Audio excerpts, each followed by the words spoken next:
Assalamualaikum, kembali lagi di channel Scary Rules. Di desa-desa terpencil Jawa Tengah, ada pekerjaan yang tak banyak orang inginkan, bukan karena berat, tapi karena dihantui.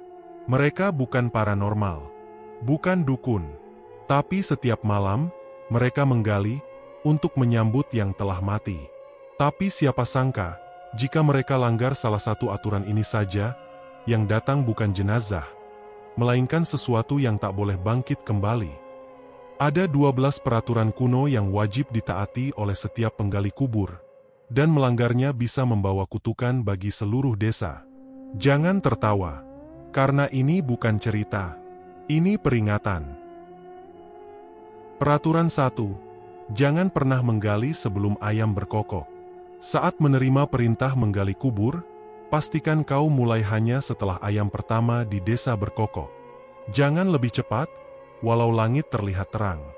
Jangan lebih lambat, walau tubuhmu masih lelah. Ada alasan mengapa para sesepuh selalu menunggu suara ayam jantan sebelum mengayunkan cangkul pertama. Konon, antara pukul 2 hingga 3 dini hari, tanah pemakaman bukan milik manusia. Pernah ada penggali baru yang nekat datang lebih pagi, ingin menyelesaikan pekerjaan sebelum matahari terbit. Ia mulai menggali sekitar pukul 1 malam, ditemani angin dingin dan bulan yang tak sepenuhnya bulat. Baru 3 ayunan cangkul, tanah mulai mengeluarkan bau busuk yang aneh. Tak seperti tanah basah biasa, tapi seperti daging busuk yang direndam arang. Suara bisikan mulai terdengar dari dalam lubang yang belum terlalu dalam. Tapi ia mengabaikannya. Saat mencapai kedalaman 1 meter, tiba-tiba tanah longsor menutup sebagian lubang, dan di sana, ia melihat tangan kurus mencuat dari dalam. Bukan jenazah, tapi tangan yang masih bergerak, mencakar tanah, seolah berusaha keluar. Ia lari, meninggalkan semua alat, dan tak pernah kembali. Esok harinya, warga menemukan lubang kubur itu tertutup rapi, namun tidak ada jejak manusia yang menutupnya. Sejak saat itu, semua penggali diberi peringatan keras. Dengar kokok ayam pertama, baru mulai gali. Jika kau melanggar, kau bukan menggali liang kubur untuk orang mati, tapi membebaskan mereka yang dikurung karena tak bisa mati. Peraturan 2. Jangan pernah menyentuh paku yang ditemukan di dalam kubur. Saat menggali tanah makam, kau mungkin akan menemukan benda-benda aneh. Potongan kain kafan yang masih basah, rambut panjang yang tak membusuk, atau paku berkarat yang tertanam tegak lurus di tanah. Jika kau menemukan paku, entah itu besi, tembaga, atau bahkan kayu, jangan sekali-kali menyentuhnya. Biarkan di tempatnya.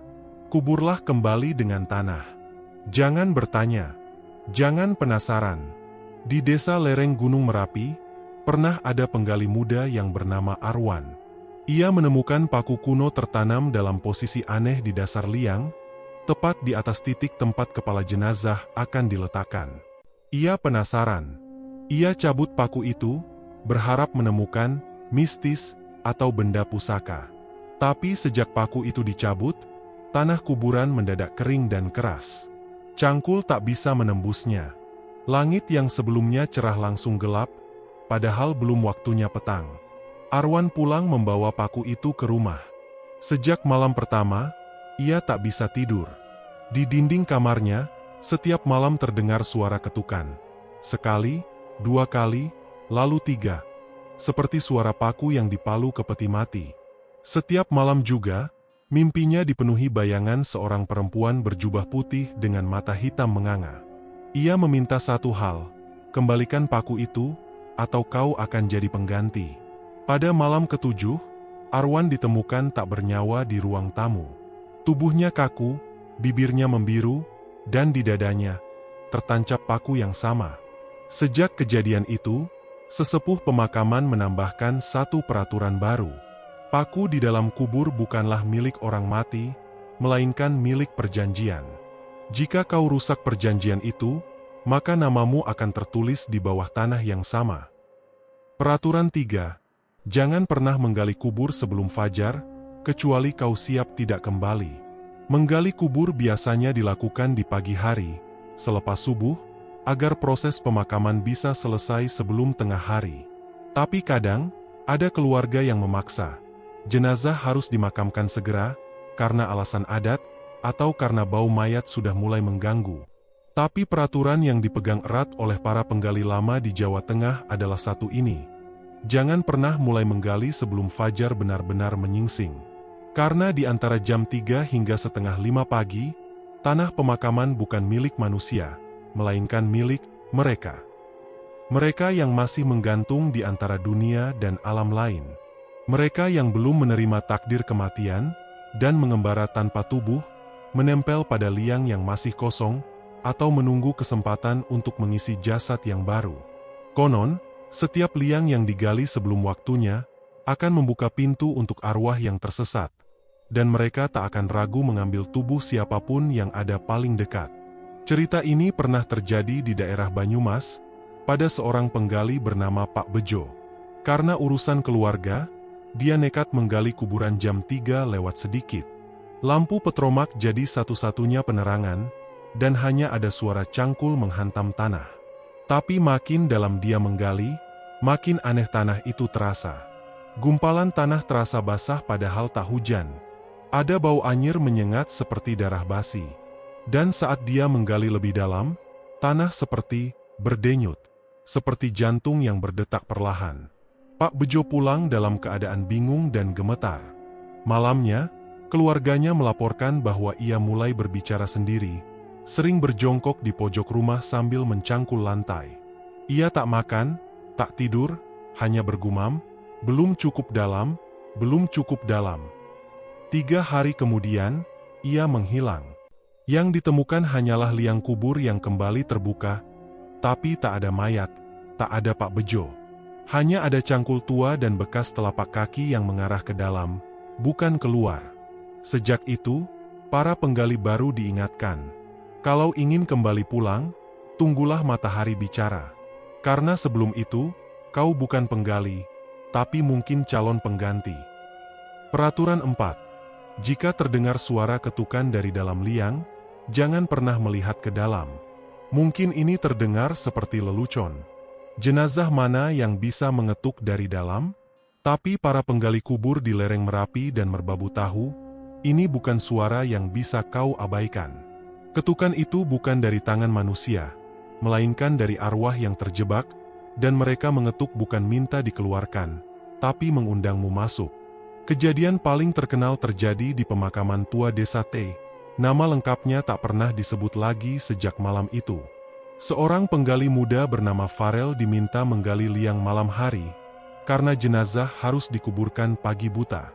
Ia tidak sendiri, ada 2 penggali lain, tapi saat ia sampai di kedalaman yang cukup, terdengar suara ketukan pelan. Tok, tok, tok.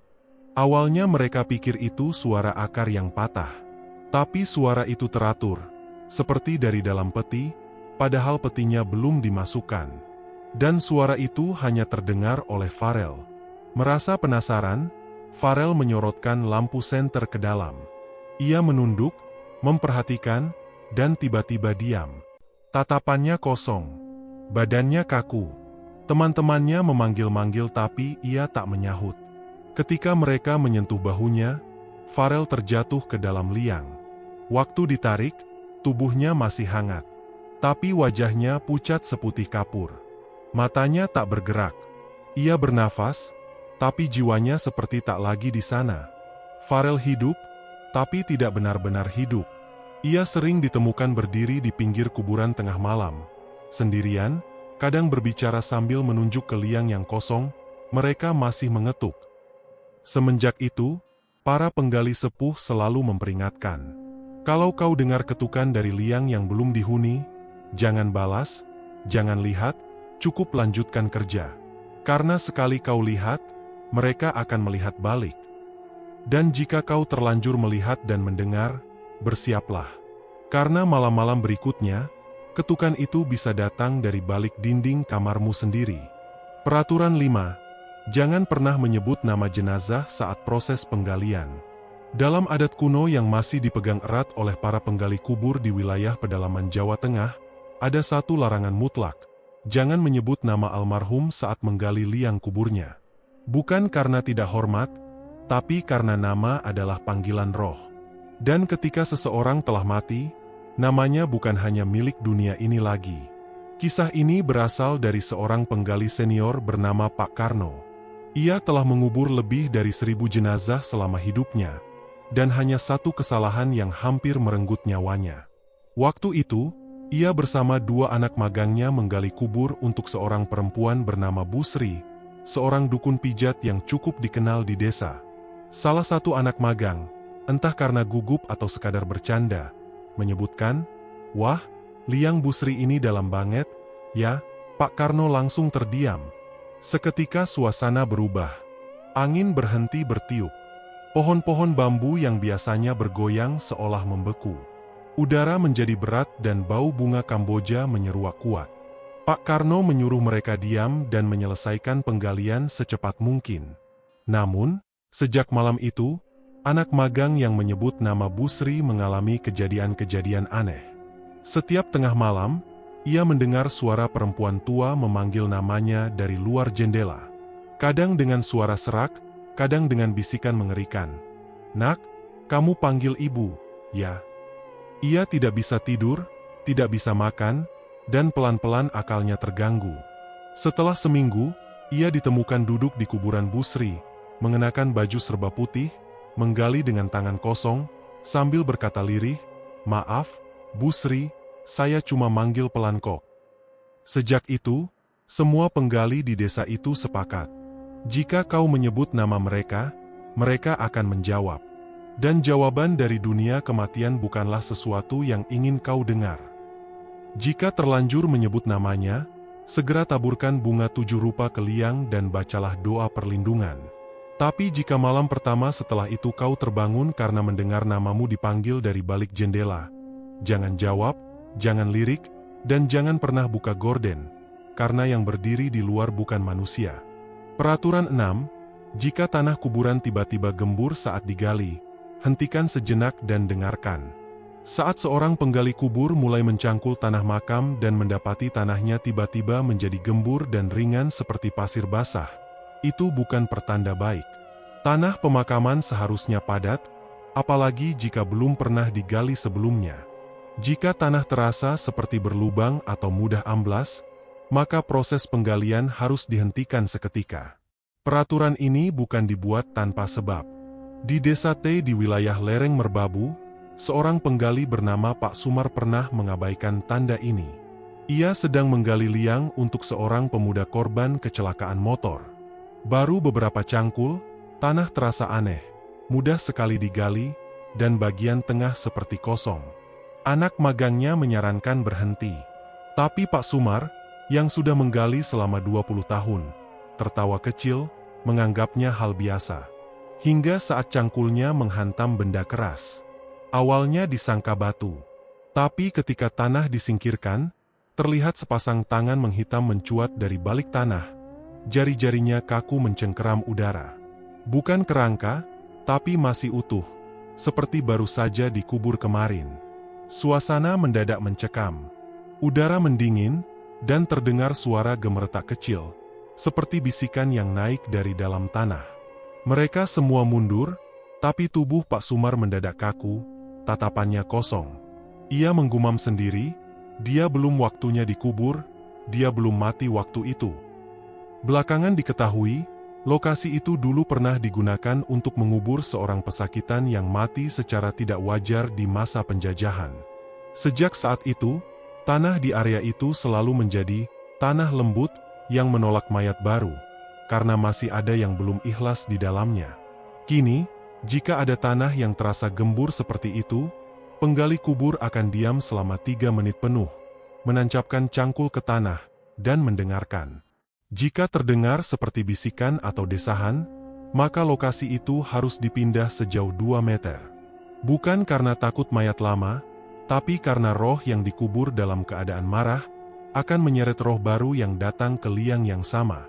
Dan jika kau tetap menggali, jangan salahkan siapapun kalau jenazah yang kau kubur akan selalu datang kembali setiap malam Jumat Kliwon, dalam bentuk yang tak akan bisa dikenali oleh keluarga mereka sendiri. Peraturan 7. Jangan pernah menggali saat hujan gerimis disertai angin. Banyak penggali baru mengira hujan hanya masalah teknis.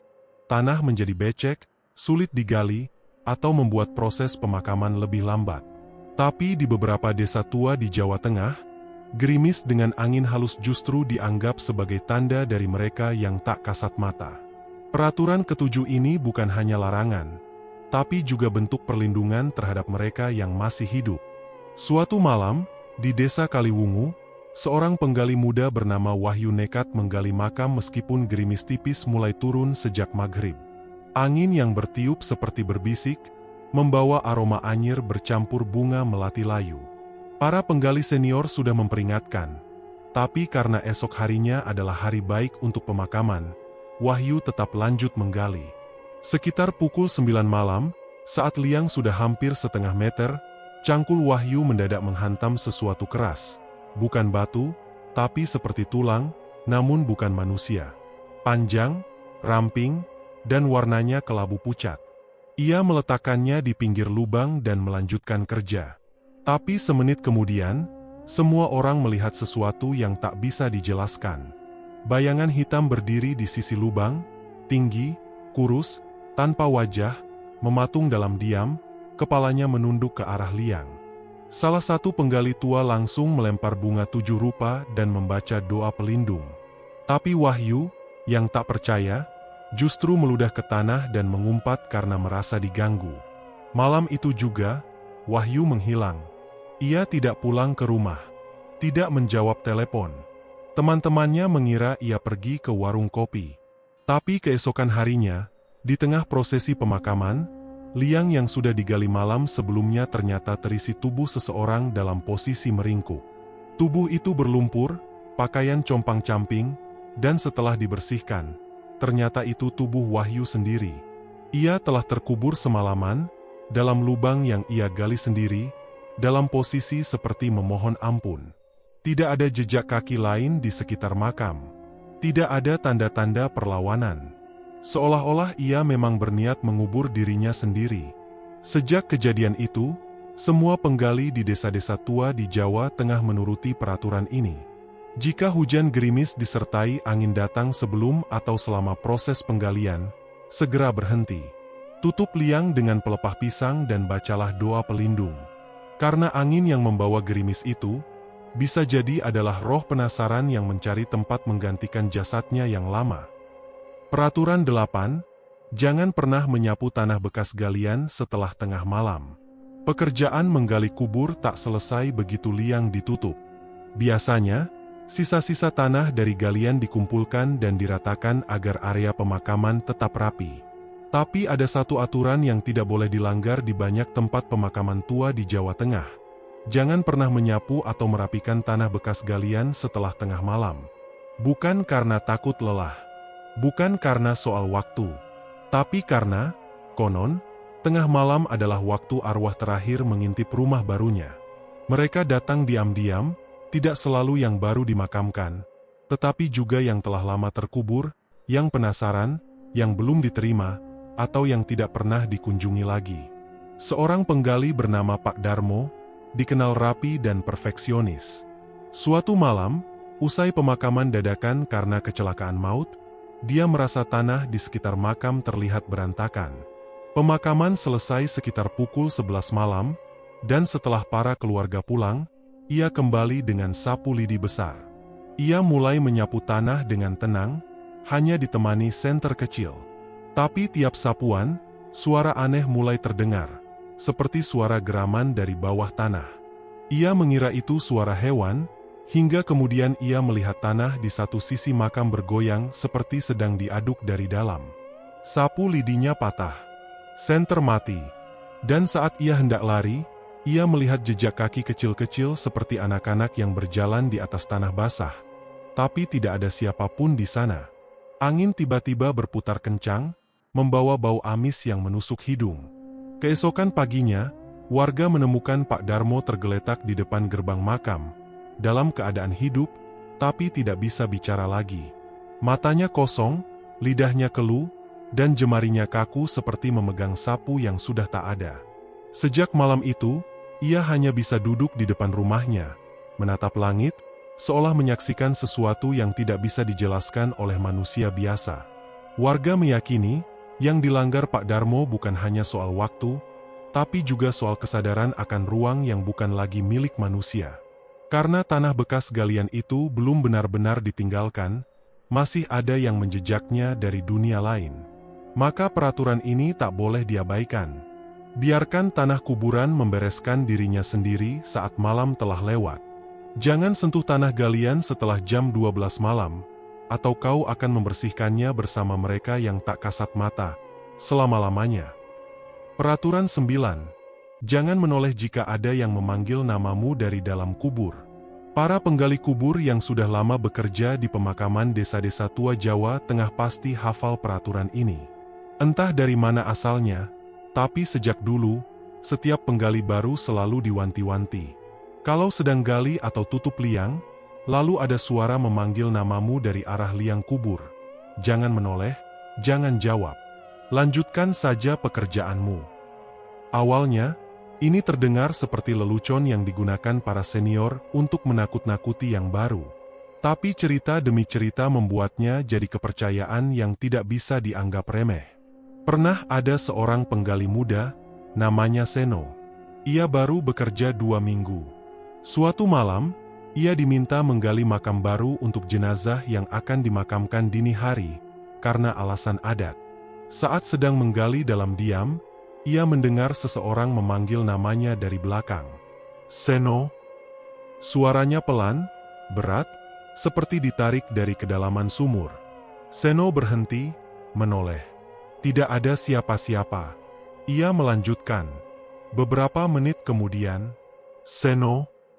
Kali ini dari arah liang yang sedang digali. Ia panik. Ia tahu peraturan itu. Tapi karena penasaran, ia mendekat ke pinggir liang dan mencoba melihat ke dalam. Kosong. Hanya tanah. Tapi saat ia berbalik untuk mengambil cangkulnya, tangannya ditarik sesuatu dari dalam liang itu. Ia terguling masuk, jatuh dengan kepala lebih dulu, dan sempat tak sadarkan diri beberapa saat. Saat ia sadar, ia tak bisa bangun. Kedua kakinya seperti tertahan. Temannya datang karena curiga Seno tak kunjung kembali, dan menemukannya masih dalam liang, dengan posisi kepala menghadap ke bawah dan tangan mencengkeram dinding tanah dengan kuku yang patah-patah. Seno diselamatkan, tapi tidak pernah bicara tentang apa yang ia lihat di dalam sana.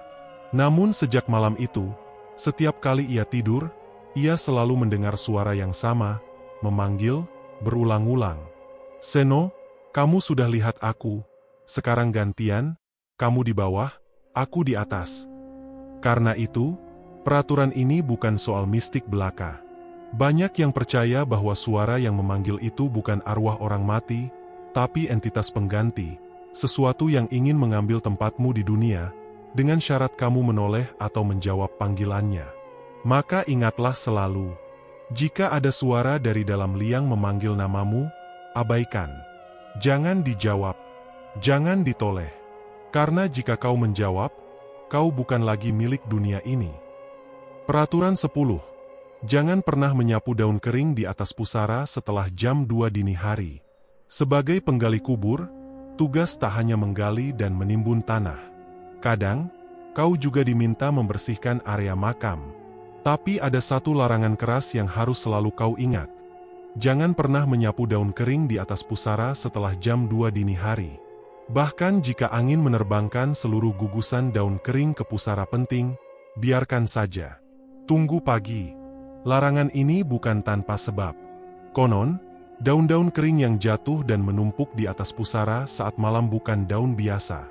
Di saat-saat tertentu, terutama di malam Jumat Kliwon atau Selasa Wage, daun-daun itu diyakini sebagai tanda kunjungan.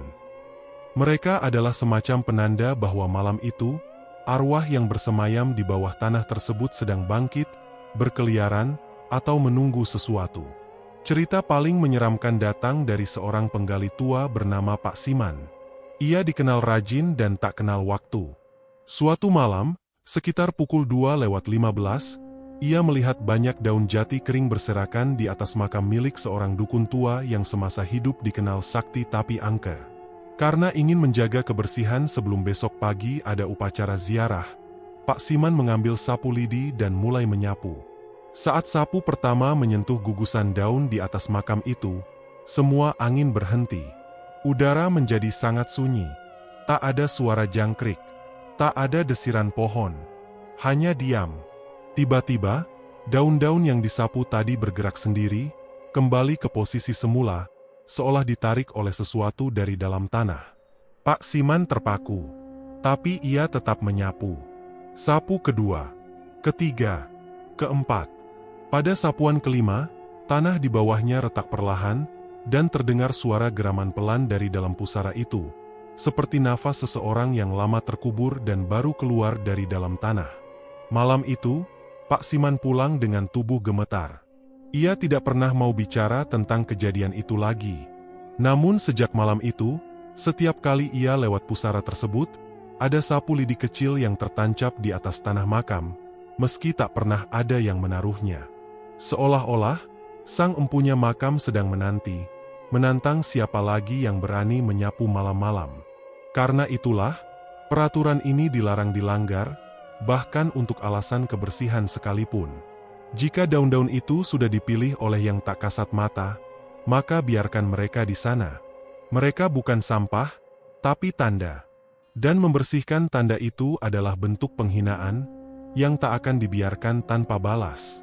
Peraturan 11, jangan pernah menatap langsung ke mata jenazah yang belum dikuburkan.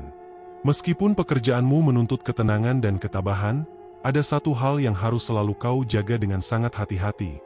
Jangan pernah menatap langsung ke mata jenazah yang belum dikuburkan, terutama saat jenazah baru saja sampai dan masih terbujur di atas tandu.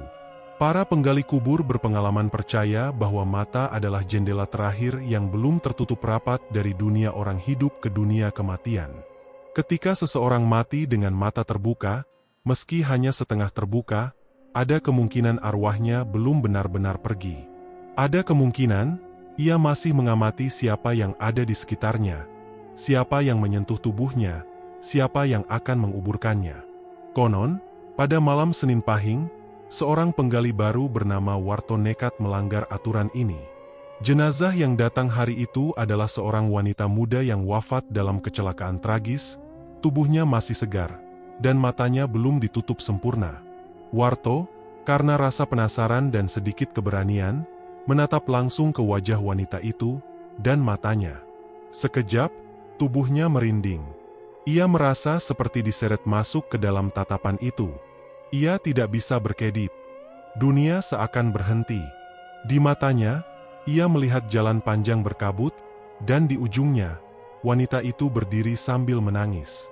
Namun ketika wanita itu mengangkat wajahnya, matanya hitam legam, seperti lubang tanpa dasar.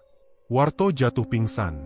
Namun sejak malam itu, Warto berubah. Ia jarang bicara. Tubuhnya mulai kurus. Dan yang paling menyeramkan, setiap malam, ia tidur sambil menangis dengan mata terbuka. Seakan-akan, jiwanya tidak pernah benar-benar kembali dari tatapan itu. Beberapa hari kemudian, Warto ditemukan tidak sadarkan diri di tengah liang lahat yang belum selesai digali. Bibirnya membisikkan satu kalimat berulang kali. Dia belum pergi, dia belum pergi. Setelah kejadian itu, setiap penggali baru selalu diperingatkan, jangan sombong. Jangan penasaran. Dan yang terpenting, jangan pernah menatap mata jenazah langsung. Jika kau melakukannya, maka bukan kau yang sedang melihat, tapi kau yang sedang dilihat. Dan jika arwah itu menyukaimu, ia akan menempel. Menunggu liang lahat berikutnya, untuk mengajakmu ikut bersamanya. Peraturan 12, jangan pernah menggali kuburan nomor 13 sendirian. Di hampir setiap pemakaman tua di Jawa Tengah, kamu akan menemukan satu pola aneh yang tak pernah dijelaskan secara resmi namun dijaga secara diam-diam oleh para penggali kubur senior. Kuburan yang berada di posisi ke-13 selalu dihindari untuk digali sendirian. Tidak peduli seberapa lelah atau terburu-burunya para penggali, kuburan nomor 13 hanya boleh digarap bersama-sama, dan hanya pada siang hari. Mengapa? Karena konon, Setiap posisi ke-13 menyimpan energi sisa dari satu sosok yang dikuburkan di masa lampau dengan cara tidak wajar. Ada yang dituduh pesugihan dan mati gantung diri, ada yang dikubur tanpa dimandikan karena meninggal dalam kondisi penuh dendam, ada pula yang jasadnya ditemukan utuh di dasar sumur tua dan dikebumikan diam-diam tanpa identitas. Cerita paling menyeramkan terjadi tahun 2012, ketika seorang penggali muda bernama Darto nekat menggali kuburan ke-13 seorang diri saat malam menjelang maghrib. Ia berdalih bahwa ia butuh uang tambahan dan ingin menyelesaikan lebih cepat. Tapi sejak sekop pertamanya menembus tanah, ada bau aneh seperti daging busuk yang terbakar, padahal tanahnya kering. Tanpa dihiraukan, Darto terus menggali, hingga cangkulnya menghantam sesuatu yang keras. Bukan batu, bukan juga tulang, tapi peti tua berukir yang tidak tercatat dalam peta makam manapun.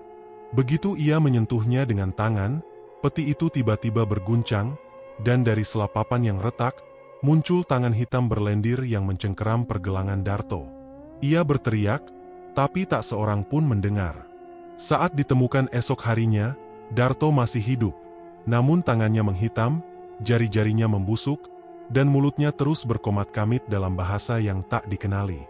Sejak hari itu, petak ke-13 dibiarkan kosong selama setahun, hingga dukun kampung didatangkan untuk mengunci tanahnya kembali. Tidak ada yang tahu pasti bagaimana cara mereka melakukannya. Tapi setelah itu, aturan diberlakukan, jangan pernah gali kuburan ke-13 sendirian. Jika kamu terpaksa melakukannya, dan tidak ada yang menemanimu, lebih baik kuburkan dirimu sendiri terlebih dahulu. Karena apapun yang kau bangunkan malam itu, mungkin tak akan membiarkanmu kembali hidup.